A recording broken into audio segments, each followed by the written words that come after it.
मैंने पैसे बचाने के चक्कर में एक ऐसा घर किराए पर लिया था जहां पहले किसी की मौत हो चुकी थी, जिस पर वहां शिफ्ट होने की पहली रात पानी का नल अपने आप चालू हो जाता है, जिसे देखकर मैं हवा में ही चिल्लाकर कहता हूँ, पानी का बिल तुम ही दोगी, समझी ना? जिस पर पानी तुरंत बहना बंद कर देता है। मुझे लगा बात वहीं खत्म हो गई, लेकिन अगले ही दिन मैं डाइनिंग टेबल पर 3 डिशेस, एक सूप और साथ में एक नोट रखे हुए देखता हूँ जिस पर लिखा होता है, खाने का खर्च 25 युआन। मैं उस नोट को लगभग आधे मिनट तक घूरता रहता हूँ, जिसके बाद मेरे दिमाग में तेज कैलकुलेशन शुरू हो जाती है। 3 डिशेस, एक सूप, मीट मीट और वेजिटेबल्स दोनों, ऊपर से खुशबू इतनी जबरदस्त कि मुंह में पानी आ जाए। बाहर किसी रेस्टोरेंट में ऐसा खाना कम से कम 50 युआन का आता और वो सिर्फ 25 ले रही थी, जिस पर मैं तुरंत सोचता हूँ, इतना फायदे का डील हो तो डर किस चीज का। 3 दिन से भूखे इंसान के लिए भूत वूत कोई मायने नहीं रखते। इसके बाद मैं चॉपस्टिक्स उठाकर चमचमाता हुआ ब्रेस्ट पॉर्क का एक टुकड़ा मुंह में डालता हूँ। फैटी होने के बावजूद बिल्कुल ऑयली नहीं, स्वाद जीभ पर पड़ते ही फैल जाता है, इतना टेस्टी कि मैं लगभग अपनी जीभ ही निगल जाता। फिर मैं तूफान की तरह खाना खाते हुए हवा में बड़बड़ाना शुरू करता हूँ, सुनो मिस गोस्ट, तुम भी ना बहुत कंजूस हो, मरने के बाद भी इतना हिसाब किताब कौन रखता है?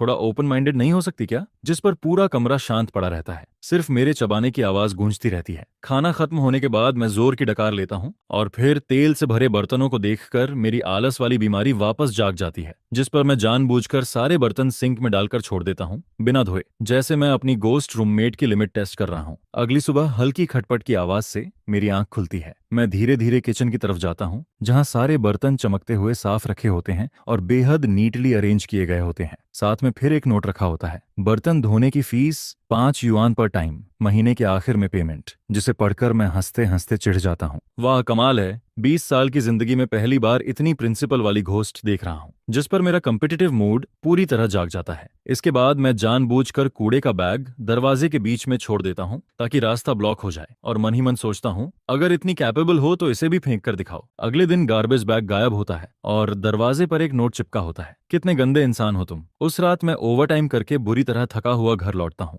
जैसे ही अंधेरे में स्विच ढूंढने लगता हूँ, तभी लिविंग रूम की लाइट अपने आप जल उठती है, जिस पर मेरे दिल का एक कोना अचानक नरम पड़ जाता है। लेकिन तभी सीलिंग लैंप से एक छोटा नोट लहराते हुए नीचे गिरता है, तुम्हारे लिए लाइट ऑन की थी, बिजली का बिल अलग से लगेगा। जो पढ़ते ही मेरे अंदर पैदा हुई सारी वॉमत तुरंत खत्म हो जाती है। मैं छत की तरफ देखकर बोलता हूँ, तुम सच में चाइल्डिश हो, मरने के बाद भी एलीट लोगों वाली एटीट्यूड नहीं गई तुम्हारी। इसके बाद हमारी जिंदगी ऐसे ही फनी फाइट्स और छोटे मोटे प्रैंक में गुजरने लगती है। धीरे धीरे मैं अपनी घोस्ट रूममेट की पर्सनैलिटी समझने लगता हूँ। उसका नाम शेन शिंगलान था, जो उसने पूरे एक हफ्ते तक मेरे लगातार पूछने के बाद आखिरकार नोट पर लिखकर बताया। उसे क्लीनलीनेस ऑब्सेशन था, मैं सिर्फ एक बाल जमीन पर गिरा दूं तो वो अपने आप उड़कर डस्टबिन में चला जाता, जिस पर मुझे समझ आने लगता है कि उसे ओसीडी भी है। मेरी बुक शेल्फ पर अगर एक भी बुक हाइट के हिसाब से अरेंज ना हो तो अगले दिन वो परफेक्टली सेट मिलती है। वो खाना बहुत शानदार बनाती थी, लेकिन बेहद रिवेंजफुल भी थी। मैंने बस एक बार कैजुअली कह दिया था कि आज खाना थोड़ा सॉल्टी है, जिसके बाद उसने लगातार 3 दिन तक मुझे सिर्फ उबली हुई सब्जियां खिलाई। वो जुबान से भी बहुत डेंजरस थी। एक दिन मैं सेल से खरीदी हुई शर्ट पहनकर मिरर के सामने खुश हो रहा था, तभी शीशे पर पानी की भाप से एक लाइन उभरती है, तुम्हारा फैशन सेंस चिंता का विषय है। जिस पर मैं गुस्से में पैर पटकते हुए बोलता हूँ, और मेरा वॉलेट उससे भी ज्यादा चिंता का विषय है, तुम्हें क्या प्रॉब्लम है? इसके बाद मिरर पर दूसरा सेंटेंस उभरता है, दोनों एक जैसे ही पैथेटिक हैं। धीरे धीरे मैं उसकी मौजूदगी का आदी हो जाता हूँ, बल्कि थोड़ा एंजॉय भी करने लगता हूँ। कम से कम अब मुझे रोज इंस्टेंट नूडल्स नहीं खाने पड़ते, और कम से कम इस ठंडी बड़ी सिटी में कोई तो था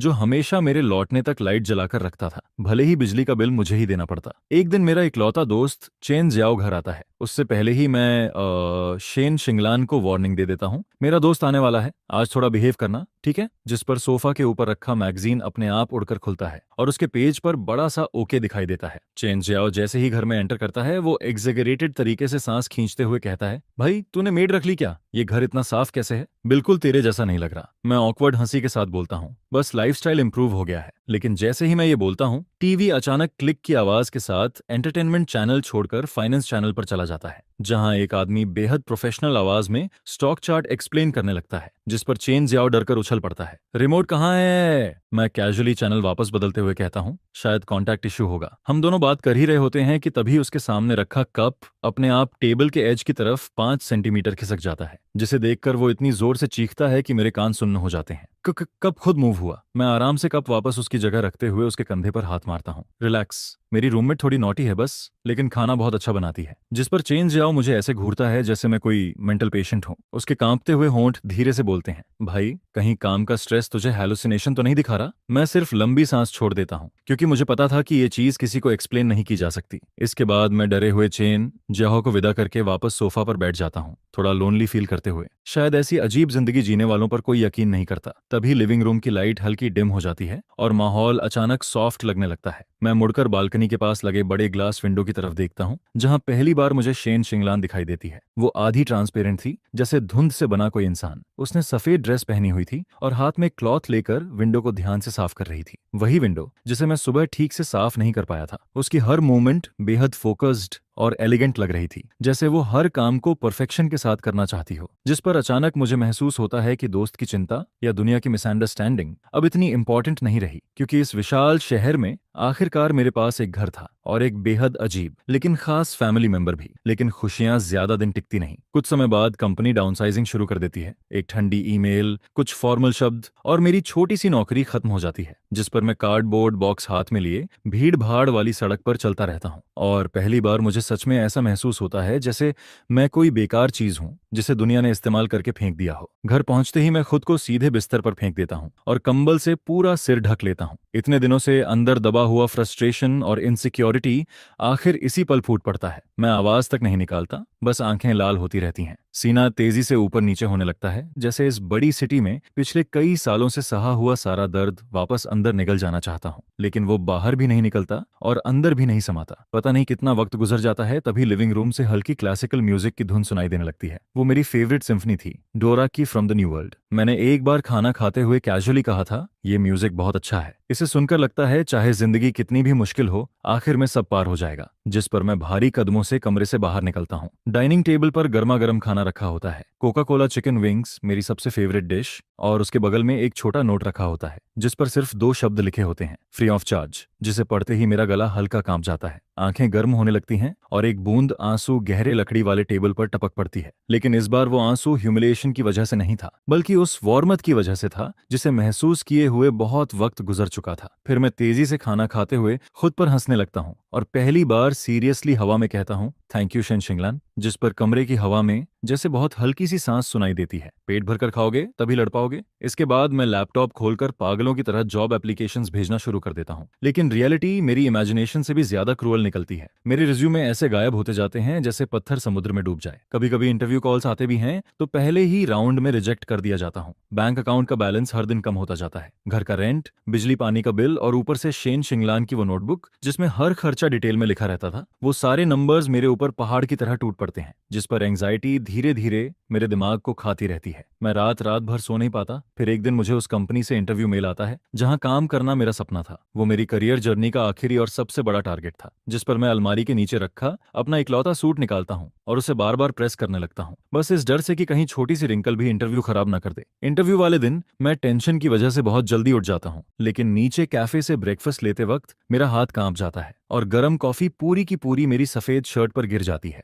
जिस पल ऐसा होता है मुझे सच में लगता है जैसे दुनिया खत्म हो गई। मैं बुरी हालत में भागकर घर लौटता हूँ, गंदी शर्ट सोफा पर फेंक देता हूँ और मिरर में अपनी लाल आंखों को घूरने लगता हूँ। मर जाना ज्यादा आसान होगा। सिर्फ 1 घंटा बचा था इंटरव्यू में। नई शर्ट खरीदने का भी वक्त नहीं था। मैं जमीन पर बैठ जाता हूँ और फ्रस्ट्रेशन में मुक्का फर्श पर मारता हूँ। तभी बाथरूम से वॉशिंग मशीन की आवाज आने लगती है, जिस पर मैं तुरंत दौड़कर वहां पहुंचता हूँ और देखता हूँ कि कॉफी से गंदी हुई शर्ट अपने आप वॉशिंग मशीन में घूम रही है। 20 मिनट बाद वॉशिंग खत्म होती है, फिर ड्रायर शुरू हो जाता है और अगले 20 मिनट बाद परफेक्टली साफ और प्रेस्ड शर्ट मेरे कमरे के दरवाजे पर टंगी होती है। मैं उस शर्ट को ऐसे देखता हूँ जैसे सपना हो, फिर जल्दी से कपड़े बदलकर घर से निकल जाता हूँ। लेकिन सबवे स्टेशन पहुंचते ही मेरी हालत खराब हो जाती है। मॉर्निंग रश आवर में वहां इतनी भीड़ होती है कि पैर रखने की जगह तक नहीं थी। मैं हर गुजरते सेकंड के साथ पैनिक होने लगता हूँ। पसीना लगातार बहता रहता है और जब मैं हार मानकर बस लेने का सोचता हूँ, तभी मेरे बगल वाले ऑटोमेटिक गेट से अचानक बीप की आवाज आती है। ग्रीन लाइट जलती है और गेट अपने आप खुल जाता है। मैं एक पल के लिए फ्रीज हो जाता हूँ, लेकिन सोचने का वक्त नहीं था,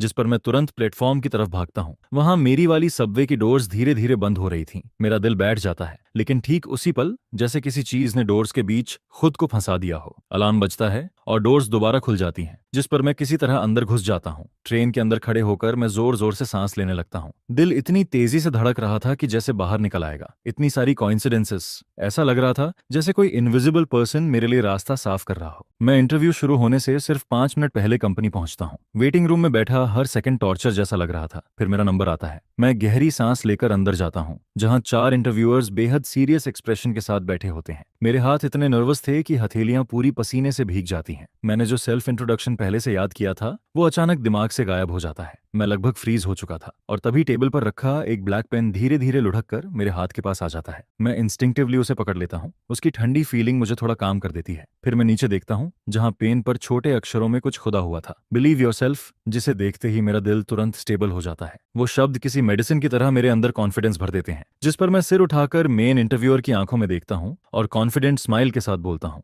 गुड आफ्टरनून एवरीवन, मेरा नाम गुचेन है। उस दिन का इंटरव्यू मेरी जिंदगी का सबसे बेहतरीन इंटरव्यू बन जाता है और 1 हफ्ते बाद मुझे सिलेक्शन मेल मिल जाता है। नई जॉब के पहले दिन ही मैं एडवांस सैलरी लेता हूँ और सीधे सुपरमार्केट भाग जाता हूँ। मैं अच्छी वाइन और ढेर सारे फ्रेश इंग्रेडिएंट्स खरीदकर घर लौटता हूँ। फिर एक पूरी टेबल भरकर डिशेस बनाता हूँ। मैं 2 ग्लास में वाइन डालता हूँ, एक ग्लास उठाकर खाली लिविंग रूम की तरफ देखकर जोर से कहता हूँ, शेन शिंगलान, ये टोस्ट तुम्हारे नाम। मेरी गोल्डन असिस्टेंट, जिस पर हवा में रखा दूसरा ग्लास हल्का सा हिलता है और उससे एक साफ टकराने की आवाज आती है, जैसे वो मेरी बात का जवाब दे रही हो। मैं मुस्कुराता हूँ, लेकिन आंखें फिर धुंधली हो जाती हैं, क्योंकि मुझे पता था मैं अकेला नहीं हूँ। मेरे पास एक इनविजिबल गार्डियन था। इसके बाद मेरी और शेन शिंगलान की जिंदगी एक नए फेज में पहुंच जाती है। मैं पैसे कमाने की जिम्मेदारी उठाता हूँ और वो घर संभालती है। साथ में अपने एलीट लॉजिक का इस्तेमाल करके मेरे खर्चों की निगरानी भी करती रहती है और फाइनेंशियल प्लानिंग भी। धीरे धीरे मैं इस अजीब कंपनीशिप को एंजॉय करने लगता हूँ। हर दिन घर लौटने पर गर्म खाना मिलता, हर महीने सैलरी आने पर मेरा पर्सनल फाइनेंस मैनेजर बजट तैयार करता, और जब भी काम में कोई प्रॉब्लम आती मेरी डेस्क पर मिस्टीरियसली उससे जुड़ी बुक्स और डॉक्यूमेंट्स रखे मिलते। वो एक साइलेंट मेंटर की तरह थी, एक परफेक्ट हाउसकीपर और एक ऐसा अजनबी इंसान जो सबसे ज्यादा अपना लगने लगा था। लेकिन मैं उसके पास्ट के बारे में कुछ नहीं जानता था, और जैसे जैसे हमारी अंडरस्टैंडिंग बढ़ती गई वैसे वैसे मेरी क्यूरियोसिटी भी बढ़ने लगी। आखिर शेन शिंगलान की मौत हुई कैसे थी? इंटरनेट पर मौजूद न्यूज बस इतना कहती थी कि उसकी मौत गैस पॉइजनिंग एक्सीडेंट की वजह से हुई, लेकिन ना जाने क्यों मुझे हमेशा लगता था कि इस कहानी में कुछ न कुछ जरूर छिपा हुआ है। एक ऐसी इंसान जो बुक शेल्फ पर रखी किताबों तक को कलर और हाइट के हिसाब से अरेंज करती थी, जैसे उसे OCD की हद वाली क्लीनलीनेस ऑब्जेशन हो। एक ऐसी इंसान जो रूल्स और ऑर्डर को लेकर ऑलमोस्ट पागल थी। वो आखिर इतनी बेसिक गलती कैसे कर सकती थी, जैसे गैस बंद करना भूल जाना, जिस पर एक दिन मैं सीधे उससे पूछ बैठता हूँ, शेन शिंगलान, तुम्हारी मौत आखिर हुई कैसे थी? मेरे इतना कहते ही कमरे की लाइट एक बार फ्लिकर करती है। टेबल पर रखा ग्लास हल्का कांपता है। ऐसा लगता है जैसे वो कुछ कहना चाहती हो, लेकिन कोई इनविजिबल फोर्स उसे रोक रही हो। वो साफ तरीके से कुछ कम्युनिकेट नहीं कर पा रही थी, लेकिन उसकी रिएक्शन जितनी इंटेंस होती जाती है, मेरी सस्पिशन उतनी ही गहरी होती जाती है। जिस पर मैं डिसाइड करता हूँ कि मुझे इस घर की इन्वेस्टिगेशन खुद करनी होगी। इसके बाद मैं उस एजेंट से मिलने जाता हूँ जिसने शुरुआत में मुझे ये अपार्टमेंट रेंट पर दिया था। उसका नाम चूदी था। मैं उसे पास के कैफे में कॉन्ट्रैक्ट एक्सटेंशन के बहाने मिलने बुलाता हूँ। चूदी हमेशा की तरह फ्रेंडली स्माइल के साथ सामने बैठी होती है। जब भी वो मुस्कुराती, आंखों के किनारे हल्की रिंकल्स दिखाई देती जो उसे बहुत सिंसियर दिखाती थीं। वो कॉफी का सिप लेते हुए मुझसे कहती है, तो गुचेन, वहां रहने में कोई प्रॉब्लम तो नहीं? मैंने कहा था ना, वो अपार्टमेंट लोकेशन के हिसाब से बहुत अच्छा है, बस पहले वहां थोड़ा एक्सीडेंट हुआ था, इसलिए आम लोग वहां ज्यादा दिन टिक नहीं पाते। लेकिन तुम्हारा चेहरा देखकर लग रहा है तुम बिल्कुल ठीक हो। मैं हल्की स्माइल के साथ कैजुअली पूछता हूँ। वैसे मुझे थोड़ा क्यूरियोसिटी हो रही थी, उस घर में पहले एग्जैक्टली क्या हुआ था। मैंने इंटरनेट पर सर्च किया, लेकिन वहां की न्यूज बहुत वैग थी। बस लिखा था कि ऑनर की एक्सीडेंट में मौत हो गई, जिस पर चूदी एक पल के लिए रुक जाती है। वो कॉफी कप उठाकर सिप लेती है, लेकिन उसकी आंखें साफ अवॉइड कर रही थीं। अरे पुरानी बात है, बस एक्सीडेंट था, ज्यादा मत सोचो, आराम से रहो वहां। वैसे भी उस घर का फेंग शुई बहुत अच्छा है। देखो ना, वहां शिफ्ट होने के बाद तुम्हें बेटर जॉब भी मिल गई, तुम्हारी लक बदल रही है। इसके बाद वो बड़ी स्मूथली टॉपिक बदल देती है और बार बार मुझे यही समझाने लगती है कि ज्यादा इन्वेस्टिगेट मत करो, जिस पर मुझे उसकी बिहेवियर और भी सस्पिशियस लगने लगती है। एक नॉर्मल प्रॉपर्टी एजेंट सिर्फ रेंट और कॉन्ट्रैक्ट की चिंता करता है, लेकिन वो बार बार मेरी मेंटल कंडीशन की चिंता क्यों कर रही थी? क्यों वो मुझे उस घर के पास्ट के बारे में जानने से रोकना चाहती थी? उस मुलाकात मुलाकात के बाद मेरी शंका खत्म होने की बजाय और बढ़ जाती है। उस रात मुझे एक बेहद डरावना सपना आता है। सपने में मैं घने सफेद फॉग के बीच खड़ा होता हूँ। आसपास कुछ भी साफ दिखाई नहीं देता, लेकिन तभी मुझे दो महिलाओं की आवाजें सुनाई देती हैं। उनमें से एक आवाज शेन शिंगलान की थी। उसकी आवाज गुस्से और डिसअपॉइंटमेंट से कांप रही थी। मैंने तुम्हें अपनी बहन जैसा माना और तुमने क्लाइंट्स के पैसे तक छू लिए। इसके जवाब में दूसरी महिला की आवाज सुनाई देती है। वो आवाज थकी हुई और ऑलमोस्ट बेगिंग जैसी थी। टिंगलन, बस इस आखिरी बार मेरी मदद कर दो, मैं प्रॉमिस करती हूँ सारा पैसा वापस कर दूंगी। जिस पर शेन शिंगलन गुस्से में बोलती है, इम्पॉसिबल, ये क्लाइंट्स का पैसा है, तुम क्राइम कर रही हो। अचानक दूसरी आवाज तेज हो जाती है, तो तुम मुझे बर्बाद होते देखना चाहती हो। इसके बाद दोनों की बहस और वायलेंट होती जाती है। फिर अचानक किसी भारी चीज के गिरने की आवाज आती है और सब कुछ शांत हो जाता है, जिस पर मेरी आंख अचानक खुल जाती है। दिल बुरी तरह धड़क रहा था, पीठ पूरी ठंडी पड़ चुकी थी। वो सपना इतना रियल लग रहा था जैसे मैं खुद वहां मौजूद था। और सबसे इंपॉर्टेंट बात, सपने में शेन शिंगलन ने उस औरत को नाम से पुकारा था, चूदी। मैं तुरंत लाइट ऑन करता हूँ, तभी नोटिस करता हूँ कि स्टडी रूम का डोर थोड़ा खुला हुआ था, जबकि मुझे साफ याद था कि सोने से पहले मैंने उसे बंद किया था। मैं धीरे धीरे अंदर जाता हूँ और देखता हूँ कि डेस्क का सबसे नीचे वाला लॉक्ड ड्रॉअर खुला हुआ था। उसके अंदर एक ब्लैक लेदर डायरी रखी थी, जिसे देखकर मेरा दिल एक पल के लिए रुक जाता है। क्या शेन शिंगलान मुझे कुछ दिखाना चाहती थी? मैं कांपते हाथों से डायरी खोलता हूँ। उसमें मोस्टली फाइनेंशियल इन्वेस्टमेंट्स और डेली लाइफ की बातें लिखी थी।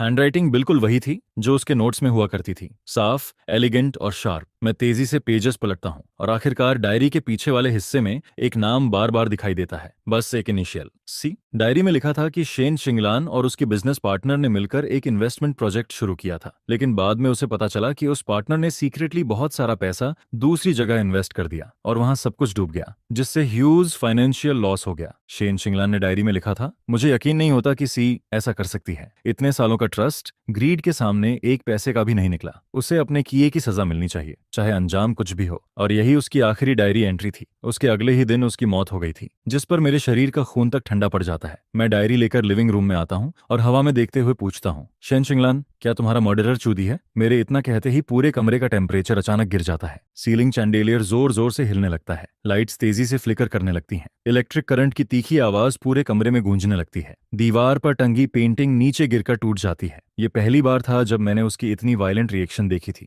लेकिन ये सिर्फ गुस्सा नहीं था, ये गहरी नफरत थी। सालों से दबा हुआ दर्द और इनजस्टिस था, और उसी पल मेरी सारी थ्योरीज कंफर्म हो जाती हैं। शेन शिंगलान की मौत एक्सीडेंट नहीं थी, उसका मर्डर हुआ था, और मर्डरर आज भी खुलेआम बाहर घूम रहा था। वही औरत जो हमेशा मेरे सामने स्वीट स्माइल लेकर खड़ी रहती थी। प्रॉपर्टी एजेंट चूदी। ये सच मेरी जिंदगी की सारी शांति को चाकू की तरह चीर देता है। मैं उस अपार्टमेंट को देखता हूँ जिसे शेन शिंगलान अब तक स्पॉटलेस रखती आई थी, और पहली बार मुझे सच में हड्डियां जमा देने वाली ठंड का मतलब समझ आता है। एक ऐसी औरत जिसे उसके सबसे ट्रस्टेड पार्टनर ने मार दिया, जिसकी आत्मा इस घर में फंसकर रह गई, जो हर दिन अपनी पुरानी हैबिट्स दोहराती रहती है, और जो अपने साथ हुई सच्चाई तक किसी को बता नहीं सकती, जबकि उसका किलर आराम से बाहर नॉर्मल जिंदगी जी रहा है। मैं ये सब जानने के बाद चुप नहीं बैठ सकता था, जिस पर मैं हवा की तरफ देखकर धीरे धीरे बोलता हूँ, शेन शिंगलान, तुम चिंता मत करो, मैं उसे वहां पहुंचाकर रहूंगा जहां उसे होना चाहिए। इसके बाद कमरे की लाइट्स धीरे धीरे शांत हो जाती हैं और फिर से वार्म कलर में बदल जाती हैं। मैं लंबी सांस लेता हूं और प्लान बनाना शुरू करता हूं। मुझे प्रूफ चाहिए था। डायरी एक इंपॉर्टेंट क्लू थी, लेकिन कोर्ट में किसी को कन्विक्ट करने के लिए काफी नहीं।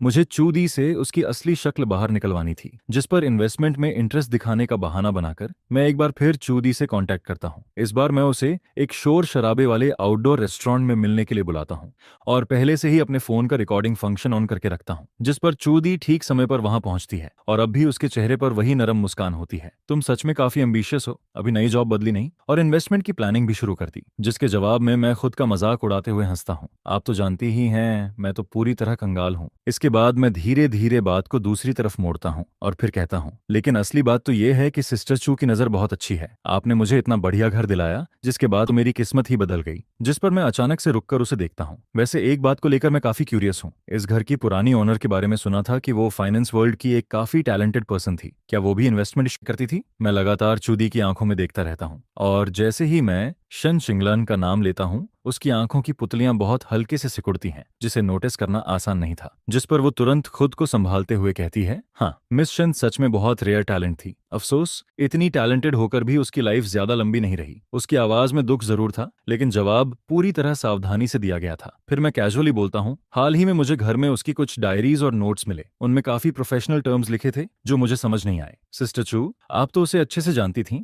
क्या आप उन्हें देखकर समझा सकती हैं? ये सुनते ही मैं अपना ट्रैप उसके सामने डाल देता हूँ, जिस पर आखिरकार चूदी के चेहरे का एक्सप्रेशन थोड़ा बदलता है। उसके हाथ में पकड़ा टी कप हवा में ही रुक जाता है। फिर वो धीमी आवाज में कहती है, किसी की पर्सनल डायरी देखना सही नहीं होता, बेहतर होगा कि उन्हें ऐसे ही रहने दो। इसके बाद वो अचानक टॉपिक बदलते हुए मुझसे पूछती है, वैसे वहां रहते हुए तुम्हारे साथ कुछ अजीब नहीं हुआ? जिस पर मैं अनजान बनने का नाटक करते हुए पूछता हूँ, अजीब मतलब? वो अपनी आवाज और धीमी कर देती है, जैसे आधी रात को कोई आवाज सुनाई देना या फिर सामान का अपने आप मूव होना। उसकी आंखों में एक अजीब तरह की जांच पड़ताल साफ नजर आ रही थी। यह देखकर मेरा दिल एक पल के लिए कस जाता है। वो मुझे टेस्ट कर रही थी। वो जानना चाहती थी कि क्या मुझे शेन शिंगलान की मौजूदगी के बारे में कुछ पता चला है या नहीं, जिसके जवाब में मैं मासूम चेहरा बनाकर मुस्कुराता हूँ। नहीं तो मैं तो बहुत अच्छी नींद सोता हूँ। शायद मेरी किस्मत ज्यादा स्ट्रांग है। उस डिनर के दौरान हम दोनों लगातार एक दूसरे को परखते रहते हैं, लेकिन आखिर तक किसी को भी अपना मनचाहा जवाब नहीं मिलता। लेकिन उस दिन के बाद से मुझे हमेशा ऐसा फील होने लगता है जैसे कोई अदृश्य नजर हर वक्त मेरा पीछा कर रही हो। ऑफिस से घर लौटते वक्त मुझे बार बार पीछे कदमों की आवाज सुनाई देती है, कभी पास कभी दूर। लेकिन जैसे ही मैं पीछे मुड़कर देखता हूँ, वहां कोई नहीं होता। इसके बाद घर में होने वाली पैरानॉर्मल घटनाएं भी बदलने लगती हैं। अब वो पहले जैसी शांत नहीं रहती, जहां चीजें अपने आप व्यवस्थित हो जाती थीं या लाइट्स अपने आप जलती छोड़ दी जाती थीं। अब उनमें साफ साफ हॉस्टिलिटी नजर आने लगती है।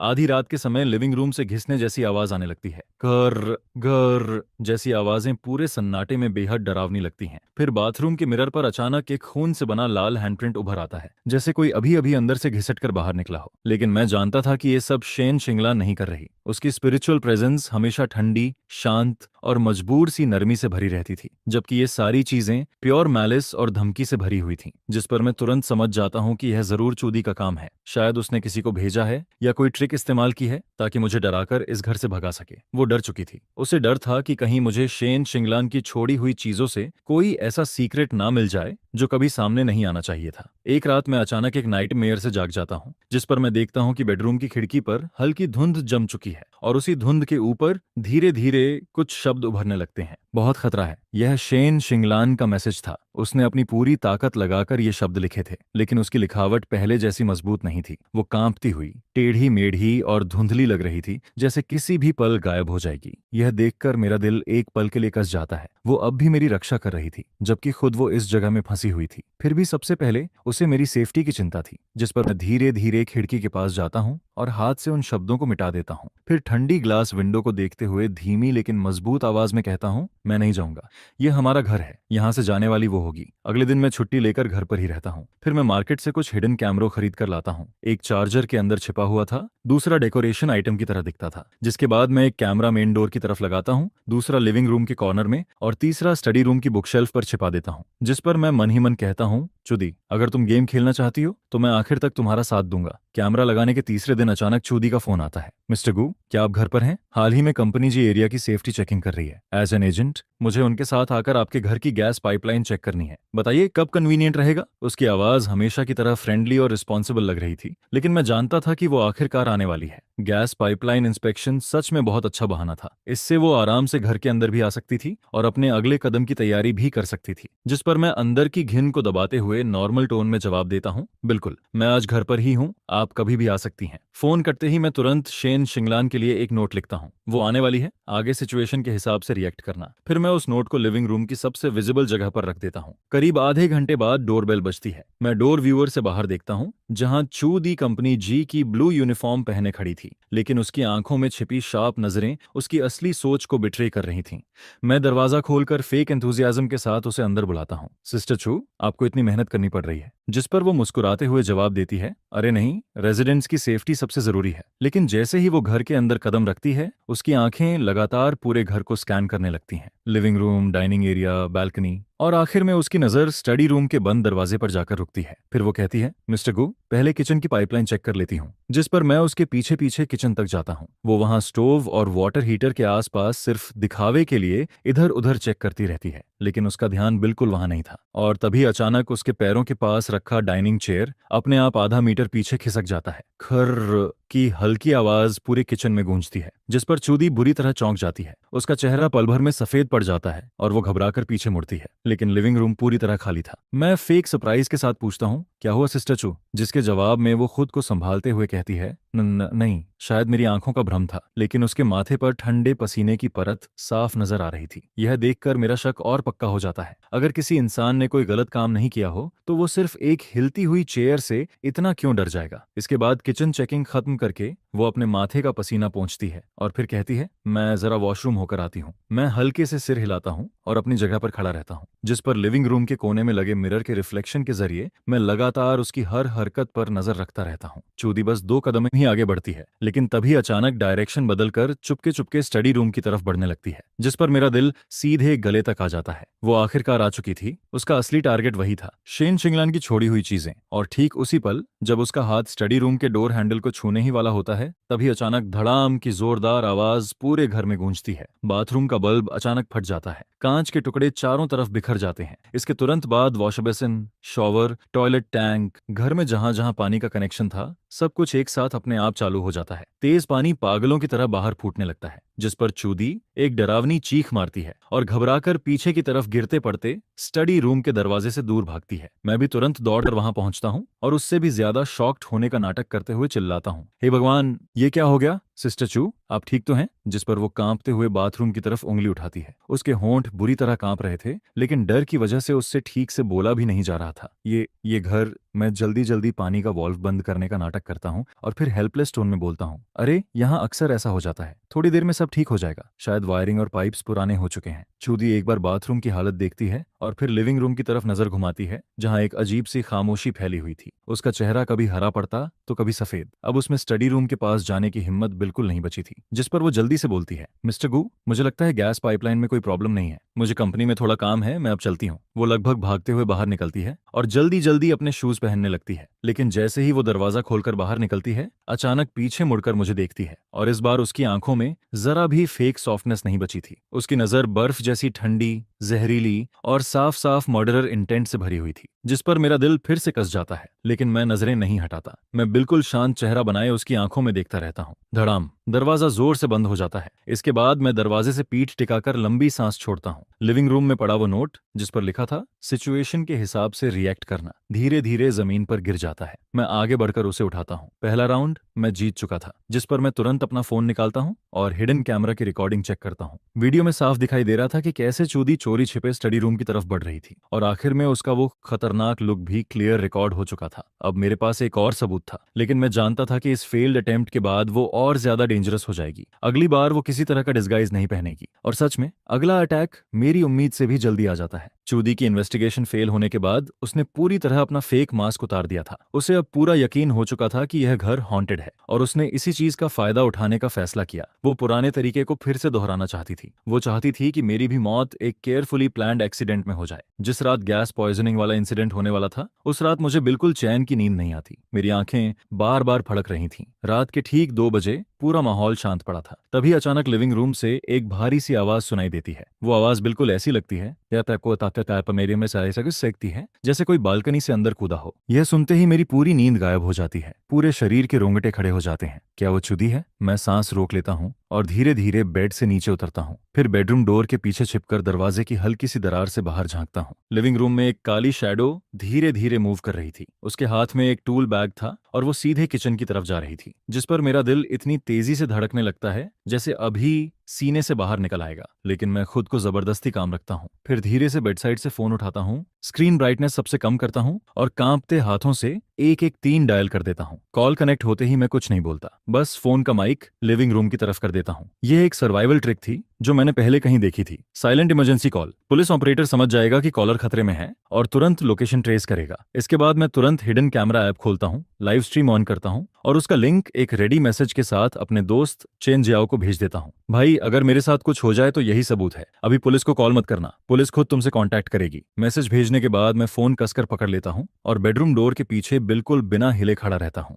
लिविंग रूम में चूदी किचन डोर तक पहुंच चुकी थी। वो अंदर जाकर अपना ट्रैप सेट करना चाहती थी, लेकिन जैसे ही वो किचन डोर खोलती है तभी अचानक धड़ाम की तेज आवाज गूंजती है। किचन का दरवाजा उसके मुंह पर खुद ब खुद बंद हो जाता है। इसके तुरंत बाद लॉक के अंदर से टक की आवाज आती है। डोर अंदर से लॉक हो चुका था, जिस पर चूदी बुरी तरह चौंक जाती है, लेकिन अगले ही पल वो खुद को संभालकर पागलों की तरह दरवाजा पीटना शुरू कर देती है। दरवाजा खोल, खोल दरवाजा, अंदर जो भी है बाहर निकल। डर और गुस्से की वजह से उसकी आवाज पूरी तरह फट चुकी थी, जिस पर मैं दरवाजे की दरार से लिविंग रूम के बीच हवा में एक आधी ट्रांसपेरेंट फिगर को तैरते हुए देखता हूँ। वो शेन शिंगलान थी, लेकिन इस बार उसकी फिगर पहले से कहीं ज्यादा धुंधली थी। वो किसी नीले धुएं की तरह लग रही थी, जिसे हल्की हवा भी मिटा सकती थी। मैं साफ फील कर सकता था कि सिर्फ उस किचन डोर को बंद और लॉक करने में ही उसकी लगभग सारी ताकत खत्म हो चुकी थी। वो अपनी खुद की एग्जिस्टेंस को दांव पर लगाकर मेरे लिए टाइम खरीद रही थी, लेकिन चूदी दरवाजा नहीं खोल पाती। जिसके बाद वो गुस्से में डोर को लात मारना शुरू कर देती है। पुराना वुडन डोर हर किक के साथ कड़ कड़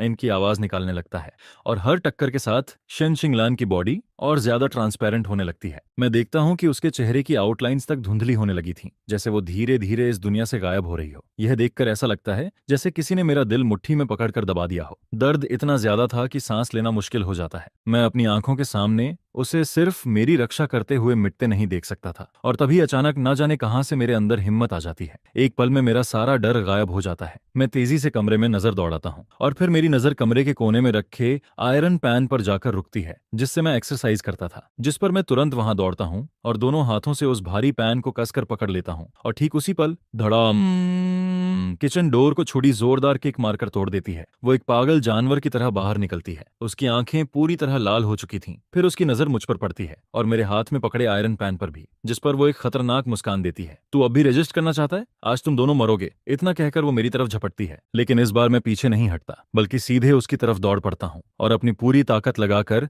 आयरन पैन उसके सिर पर दे मारता हूँ। ठाक एक भारी आवाज पूरे घर में गूंजती है और फिर अचानक सब कुछ शांत हो जाता है। चूदी के चेहरे का वो पागलपन भरा एक्सप्रेशन वहीं जम जाता है। वो मुझे अविश्वास से देखती है, फिर उसका शरीर ढीला पड़ जाता है और वो सीधे जमीन पर गिर जाती है। उसकी कनपटी से धीरे धीरे खून बहने लगता है। उसी वक्त मेरी आंखों के कोने में शेन शिंगलान की आखिरी धुंधली शैडो धीरे धीरे छोटे छोटे लाइट पार्टिकल्स में बदलकर हवा में गायब होने लगती है। वो चली गई और तभी एक छोटा सा पेपर धीरे से मेरे पैरों के पास गिरता है। उस पर खून से लिखे वही फेमिलियर वर्ड्स मौजूद थे, लेकिन इस बार उनमें पहले से कहीं ज्यादा सॉफ्टनेस और केयर फील हो रही थी। एक जान के बदले एक जान, हिसाब बराबर। यह देखते ही ऐसा लगता है जैसे मेरे पूरे शरीर की ताकत एक पल में खत्म हो गई हो। मेरे हाथ से आयरन पैन छूटकर जमीन पर गिरता है और खन की तेज आवाज पूरे कमरे में गूंजती है, जिस पर मैं सीधे घुटनों के बल जमीन पर गिर जाता हूँ। उस खून से लिखे मैसेज को देखता रहता हूँ और मेरी आंखों से आंसू लगातार बहने लगते हैं, लेकिन मैं आवाज तक नहीं निकाल पाता। सारा खतरा आखिरकार खत्म हो चुका था। मैं चमत्कारिक तरीके से बच गया था, लेकिन मेरी दुनिया अब पूरी तरह खाली हो चुकी थी। इसके कुछ देर बाद पुलिस समय पर पहुंच जाती है और चूदी को गिरफ्तार करके ले जाती है। मुझे एक हीरो की तरह देखा जाता है जिसने एक डेंजरस क्रिमिनल को रोक दिया। पुलिस मुझे ब्लैंकेट ओढ़ाकर स्टेशन लेकर जाती है।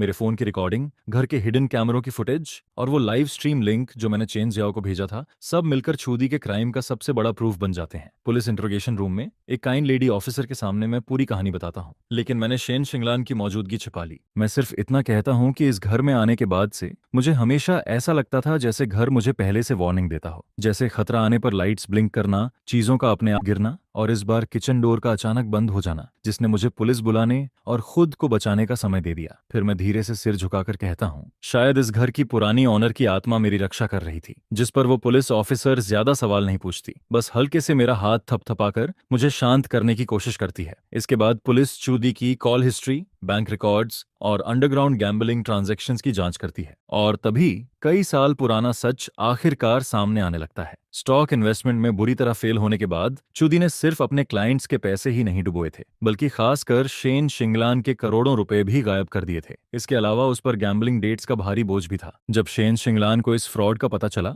और उसने चूदी से खुद सरेंडर करने को कहा, तब वो पूरी तरह कॉर्नर्ड हो चुकी थी, जिस पर उसने शेन शिंगलान का मर्डर कर दिया। पुलिस इन्वेस्टिगेशन में पता चलता है कि आर्ग्यूमेंट के दौरान उसने किसी भारी चीज से शेन शिंगलान के सिर पर हमला किया था और उसके बाद गैस पॉइजनिंग एक्सीडेंट का फेक सीन क्रिएट किया ताकि सबको लगे कि उसकी मौत एक हादसा थी। इतने सालों तक चूदी रियल एस्टेट एजेंट बनकर उसी घर पर नजर रखती रही क्योंकि उसे डर था कि कहीं कोई टेनेंट ऐसा क्लू न ढूंढ ले जो उसके क्राइम को एक्सपोज कर दे। और जब उसे लगा कि मेरे और शेन शिंगलान के बीच किसी तरह का कनेक्शन बन चुका है, तब उसने मुझे भी खत्म करने का फैसला कर लिया। वो चाहती थी कि मैं भी उसी घर का एक और सीक्रेट बन जाऊं। आखिरकार पूरा सच दुनिया के सामने आ जाता है। कुछ दिनों बाद हर बड़े मीडिया चैनल पर इस केस की खबर चलने लगती है। कई सालों से दबा हुआ यह मर्डर केस आखिरकार सबके सामने आ चुका था। अब शेन शिंगलान का नाम किसी एक्सीडेंटल डेथ जैसे मजाकिया शब्दों से नहीं जोड़ा जाता।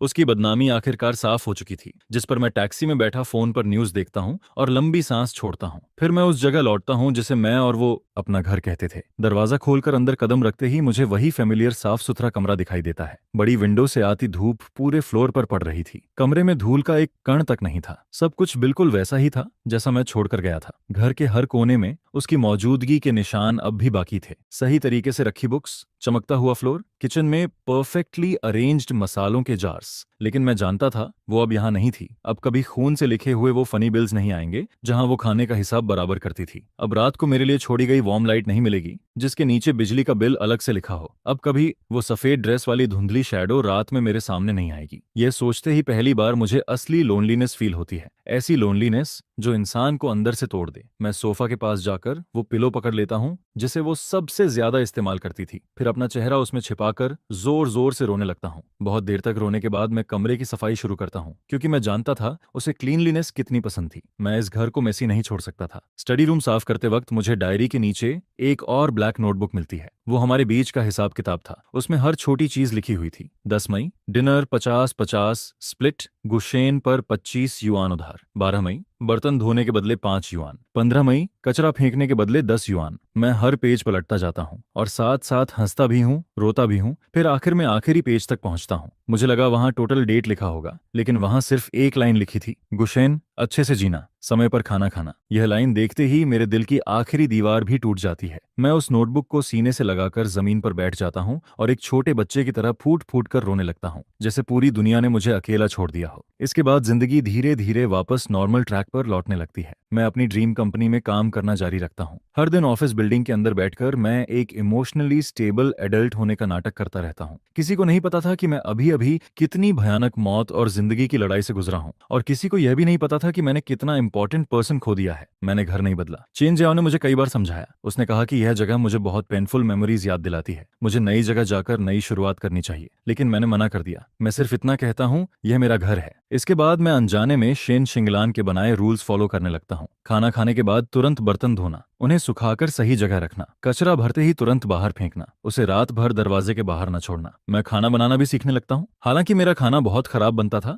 लेकिन फिर भी मैं हमेशा 2 लोगों का पोर्शन बनाता हूँ और दूसरा प्लेट हमेशा सामने वाली खाली चेयर पर रख देता हूँ। फिर मैं हवा में लगातार बातें करता रहता हूँ। आज ऑफिस में क्या हुआ, कौन सा वियर्ड क्लाइंट मिला, कौन सा नया बोनस मिला। हालांकि मैं जानता था कि अब कोई जवाब नहीं आएगा। अब मिरर पर मेरे फैशन सेंस का मजाक उड़ाने वाले कमेंट्स नहीं दिखेंगे और ना ही उदास होने पर वो पुराने सॉन्ग्स सुनाई देंगे। लेकिन फिर भी मैं इन हैबिट्स को छोड़ नहीं पाता, जैसे ऐसा करने से वो अब भी यहीं कहीं मौजूद हो। इसके बाद मैं पूरी तरह अपने काम में डूब जाता हूँ। पहले से कहीं ज्यादा मेहनत करने लगता हूँ। मैं कई बड़े प्रोजेक्ट्स जीतता हूँ, प्रमोशन मिलता है, सैलरी बढ़ती है, करियर तेजी से ऊपर जाने लगता है। ऑफिस के लोग कहते हैं कि मैं पूरी तरह बदल गया हूँ, पहले से ज्यादा काम, डिसिसिव और टायरलेस हो चुका हूँ। लेकिन सिर्फ मैं जानता था मैं ये सब इसलिए कर रहा हूँ ताकि वो कहीं से मुझे देख सके। मैं चाहता था कि उसे पता चले कि मैं सच में अब अच्छी जिंदगी जी रहा हूँ। जिस पर अपनी पहली बड़ी प्रोजेक्ट बोनस मिलने के बाद मैं सीधे शहर के बाहर बने सेमेट्री पहुंचता हूँ। काफी देर खोजने के बाद मुझे आखिरकार शेन शिंगलान की ग्रेव मिल जाती है। तस्वीर में वो हमेशा की तरह बेहद खूबसूरत और एलिगेंट लग रही थी। उसके चेहरे पर वही प्राउड ऑरा था जो किसी भीड़ में भी सबसे अलग नजर आता था। मैं उसकी ग्रेव के सामने सफेद क्राइसेंथेमम्स का बुके रखता हूँ। फिर अपने बैग से एक A4 पेपर निकालता हूँ और उसे बर्निंग पॉट में जलाने लगता हूँ। उस पेपर पर लिखा था घर का रेंट, बिजली पानी का बिल, खाने का खर्चा, सिक्योरिटी फी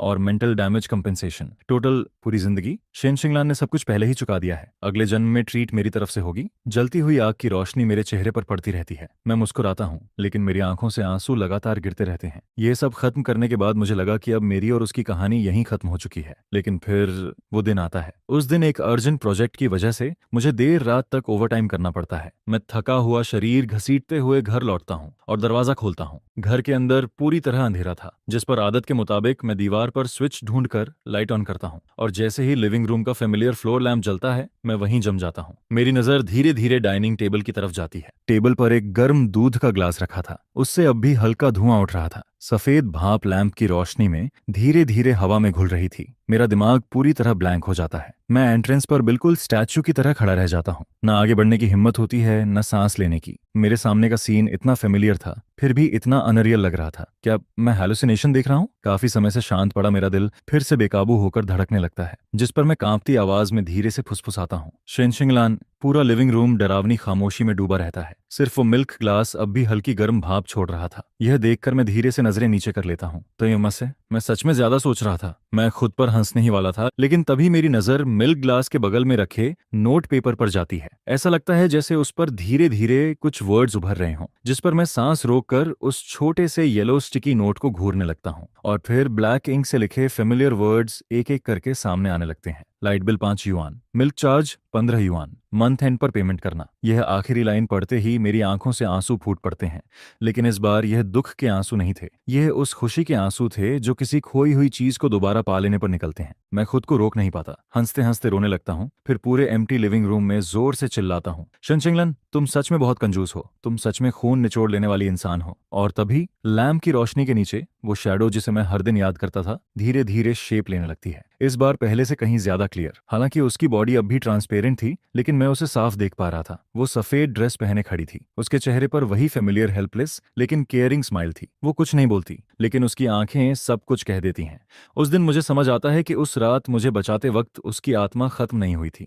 उसने बस अपनी सारी ताकत खो दी थी और डीप स्लीप जैसी हालत में चली गई थी। और फिर मेरी यादें, मेरा हर दिन अच्छे से जीना, उस घर को वैसे ही संभाल कर रखना, मेरी वो स्टबर्न फीलिंग्स, यही सब धीरे धीरे उसकी ताकत बन गए। जैसे मेरी इमोशंस ही उसे फिर से इस दुनिया में वापस खींच लाई हूं। जिस पर मैं भर्राई आवाज में उससे पूछता हूं, तुम गई क्यों नहीं? तुम्हारा इनजस्टिस खत्म हो चुका है। अब तुम वहां जा सकती हो जहां तुम्हें जाना चाहिए। लेकिन वो सीधे जवाब नहीं देती। वो धीरे धीरे एंट्रेंस के पास शू कैबिनेट की तरफ बढ़ती है, फिर अपनी उंगली कैबिनेट की तरफ इशारा करती है। मैं कंफ्यूज्ड होकर आगे बढ़ता हूं और कैबिनेट खोलता हूं, और तभी मेरी नजर अंदर रखी एक बिल्कुल नई विमेन्स स्लीपर्स पर पड़ती है। वो स्लीपर्स मैंने पहले कभी नहीं देखी थी। फिर अचानक मुझे याद आता है, ये वही स्लीपर्स थीं जिन्हें मैंने एक दिन सुपरमार्केट में बिना वजह खरीद लिया था। उस वक्त मुझे खुद नहीं समझ आया था कि मैंने उन्हें क्यों खरीदा। बस ऐसा लगा था कि इस घर में ऐसी स्लीपर्स होनी चाहिए। जिस पर मैं धीरे धीरे उसकी तरफ देखता हूँ, और तभी मुझे एहसास होता है जिंदगी फिर से वहीं लौट आई थी जहां से सब शुरू हुआ था। लेकिन अब सब कुछ पहले से अलग था। मैं उसके हेल्पलेस स्माइल वाले चेहरे को देखता हूँ और खुद भी मुस्कुरा देता हूँ। सही कह रही हो, अब और कहाँ जाना है? ये घर तुम्हारा भी है, और मैं भी तुम्हारा अफसोस फैमिली हूँ। विंडो से आती धूप पूरे कमरे में फैलने लगती है। रोशनी में छोटे छोटे डस्ट पार्टिकल्स हवा में नाचते रहते हैं, और उसी रोशनी के बीच दो सोल्स एक दूसरे के सहारे खड़े रहते हैं। हम दोनों अब एक दूसरे के सबसे स्पेशल फैमिली बन चुके थे। इस भीड़ भाड़ वाले शहर में हमारी साथ रहने की कहानी अब भी जारी रहने वाली थी। और हाँ, उस अकाउंट बुक की कहानी भी, वो स्वीट बिल्स जिनका हिसाब शायद जिंदगी भर कभी खत्म नहीं होगा।